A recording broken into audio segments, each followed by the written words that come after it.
का जिसने प्रदेश की सियासत को बदल कर रख दिया। आपको याद होगा कि जब विधानसभा के चुनाव छत्तीसगढ़ में हो रहे थे तो बिरनपुर हिंसा हुई और उस वक्त तत्कालीन कांग्रेस सरकार थी। इस दौरान जब चुनाव हुए तो 15 सीटों का नुकसान कांग्रेस को हुआ और बाजी पलट गई, बीजेपी की सरकार बन गई। अब उसी बिरनपुर हिंसा की सीबीआई जांच रिपोर्ट रायपुर की कोर्ट में सबमिट की गई है और इस रिपोर्ट में जिस तरह की बातें कही गई उसके बाद लगातार सियासत उबाल पर है और इसको लेकर आरोप प्रत्यारोपों का दौर फिर से एक बार शुरू हो चुका है। लेकिन कुल मिलाकर ये जो रिपोर्ट आई है इसमें चौंकाने वाली बात तो ये भी है कि जिस तरह के आरोप उसमें लग रहे थे उससे इतर जाकर कुछ नए खुलासे हुए हैं। क्या खुलासे हुए हैं, क्यों इसको लेकर फिर से एक बार चर्चा हो रही है, देखिए इस रिपोर्ट। बिरनपुर हत्याकांड में जांच पूरी होने के बाद सीबीआई ने कोर्ट में चार्जशीट पेश कर दी। सीबीआई ने अपनी चार्जशीट में कई दावे और खुलासे किए हैं। सबसे हैरत की बात तो ये है कि हत्याकांड में मारे गए भुवनेश्वर साहू के पिता ने जिन लोगों पर आरोप लगाया था उनका इस चार्जशीट में कहीं भी जिक्र नहीं किया गया है। सबसे बड़ी बात यह भी है कि सीबीआई ने चार्जशीट में साफ किया है कि बिरनपुर कांड राजनीतिक हत्याकांड नहीं था। इसमें किसी भी तरह की कोई राजनीतिक साजिश नहीं थी। चार्जशीट में सीबीआई ने कहीं भी अंजोर यदू के नाम की भूमिका का जिक्र नहीं किया है, जबकि विधायक ईश्वर साहू लगातार आरोप लगाते रहे हैं कि अंजोर यदू की भूमिका के कारण ही ये हत्याकांड हुआ था। हत्याकांड पर तब भी राजनीति गरमाई थी क्योंकि उस समय कांग्रेस सत्ता में थी। भाजपा ने सत्ताधारी को घेरा। आज भी राजनीति गरमाई है और आज बीजेपी सत्ता में है। चलिए पहले आपको हत्याकांड की थोड़ी यादें ताजा करवाते हैं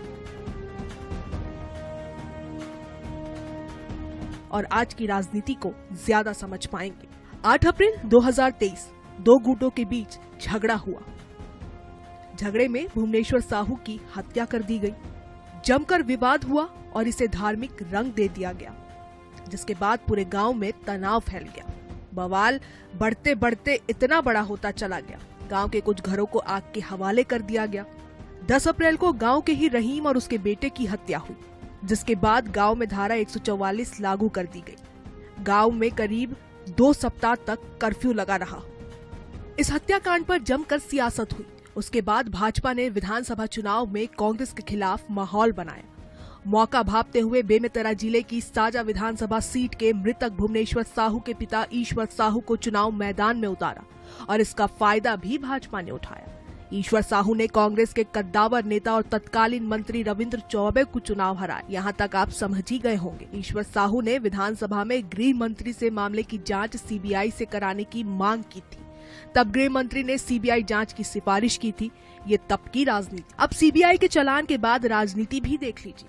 सीबीआई ने तो जांच पूरी कर कोर्ट में चालान पेश कर दिया, लेकिन चालान में उन लोगों को ही आरोपी बताया गया है जिसे कांग्रेस सरकार में पुलिस ने गिरफ्तार किया था। तो अब हमलावर होने की बारी कांग्रेस की है। सुनिए जरा कैसे कांग्रेस नेता भाजपा समाज के बीच षड्यंत्र का आरोप लगा रहे हैं।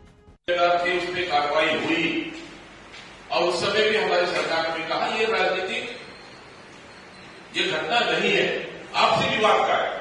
राजनीतिक घटना, सांप्रदायिक घटना तो भारतीय जनता पार्टी ने दिया है, भारतीय जनता पार्टी ने दिया और इसको इस मुद्दे को मतलब वोटिंग तक चुनाव में इसको बुलाया है, इसे समाज को भड़काने का काम किया। तो कहीं न कहीं भारतीय जनता पार्टी का ये षड्यंत्र सीबीआई की इस चार्जशीट के बाद बेनकाब हुई है भारतीय जनता पार्टी। साथ ही उन्हें माफी मांगना चाहिए कि इस बिरनपुर घटना की चार्जशीट के बाद कहीं न कहीं भारतीय जनता पार्टी का चेहरा बेनकाब हो चुका है। तो बीजेपी का कहना है कि कांग्रेस ने तो सीबीआई को बैन कर दिया था, कम से कम हमने सीबीआई जांच तो कराई। सीबीआई पर कांग्रेस का विश्वास तो बढ़ा। 5 बरस जब तक वो रहे उन्होंने बैन करके रखा कांग्रेस को, और जब बैन करके रखा आज सीबीआई पर उनका विश्वास बढ़ रहा है। लेकिन सुनिए मेरी बात, सीबीआई ने एक बिंदु की जांच की, विषय में अनेक बिंदु, अन्य बिंदुओं पर जो कथन माननीय विधायक जी का है, गांव वालों का है, उस पर अन्य बिंदुओं पर जांच चल ही रही है, वो स्पष्टता होगी। सीबीआई के चालान पेश करने के बाद एक बार फिर बिरनपुर हत्याकांड मामला सुर्खियों में आ चुका है। अब राजनीतिक पार्टियां इसे कैसे भुनाती है, कोर्ट क्या फैसला सुनाती है, इस पर सबकी नजर है।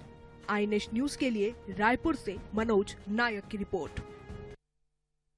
और इस बीच हमारे साथ कांग्रेस के प्रवक्ता धनंजय सिंह ठाकुर भी जुड़ चुके हैं और साथ साथ बीजेपी से अमित चिमनानी जी जुड़ चुके हैं। आप दोनों का स्वागत है।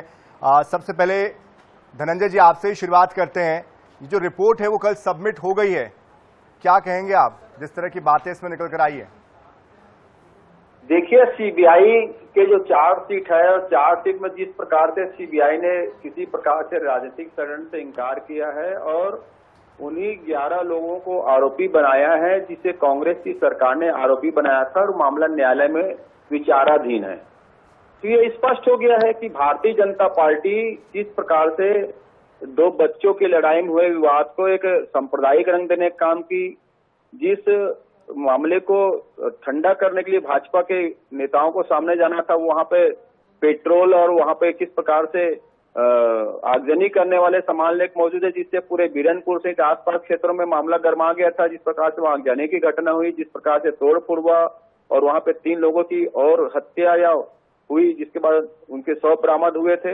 ये स्पष्ट हो गया कि भारतीय जनता पार्टी चुनाव जीतने के लिए किसी भी स्तर तक जा सकती है, किसी भी समाज की भावनाओं को आहत कर सकती है, भावनाओं का खिलवाड़ कर सकती है।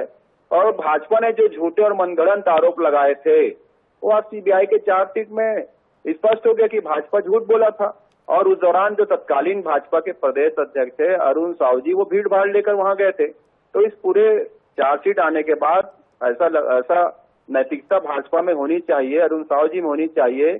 तो सबसे पहले मुख्यमंत्री जी को, अरुण साहू जी को या तो बर्खास्त कर देना चाहिए, अरुण साहू जी को खुद को इस्तीफा देना चाहिए और प्रदेश से माफी मांगनी चाहिए।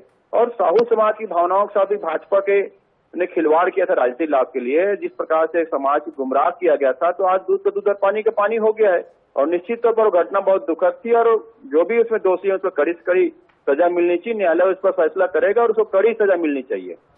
चलिए, लेकिन धनंजय जी सवाल आपसे मैं दोबारा पूछूंगा कि सीबीआई की जो जांच हुई उस पर विश्वास बैठ गया क्या? क्योंकि इस पर भी सवाल खड़े हो रहे कि जब आप सत्ता में थे तो सीबीआई को एंट्री नहीं दी, लेकिन अब सीबीआई की रिपोर्ट पर आप विश्वास करें। बहरहाल अमित चिमनानी जी, क्या इस पूरे मामले का राजनीतिक फायदा भारतीय जनता पार्टी ने उठाया है, जिस तरह से धनंजय जी कह रहे हैं?